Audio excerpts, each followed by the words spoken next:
तर संघर्ष यात्रा जेव्हा सांगलीत पोहोचली तेव्हा विरोधी पक्षनेते राधाकृष्ण विखे पाटील आणि राष्ट्रवादी काँग्रेसचे नेते अजित पवार यांनी काय टीका केली सरकारवर जाणून घेऊया। टॅक्स घ्यावा लागतो आम्हालाही कळतं, परंतु 25 रुपयाच्या पेट्रोलला 51 रुपये टॅक्स, दुप्पट पेक्षा जास्त, 200 पेक्षा जास्त टॅक्स।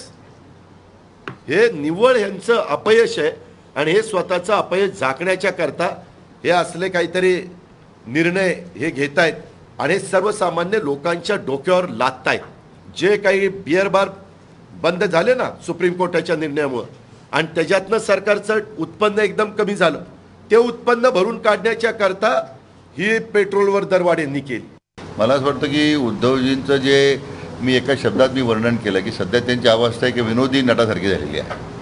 ते हवा येऊ द्या जो कार्यक्रम सुरू आहे आता टीव्हीवर गाजलेली मालिका आहे, त्या विनोदी नटानं सुद्धा उद्धवजींनी मागे टाकले, इतकी अवस्था त्यांची झालेली आहे। एकदा राजीनामे माग खिशात घेऊन फिरण्याची भाषा करायची, म्हणजे मुंबई महापालिकेची निवडणुका असताना शेतकऱ्याच्या कर्जमाफीची मागणी करायची, म्हणजे तर त्यात काही हास्यास्पद असू शकत नाही मागणी।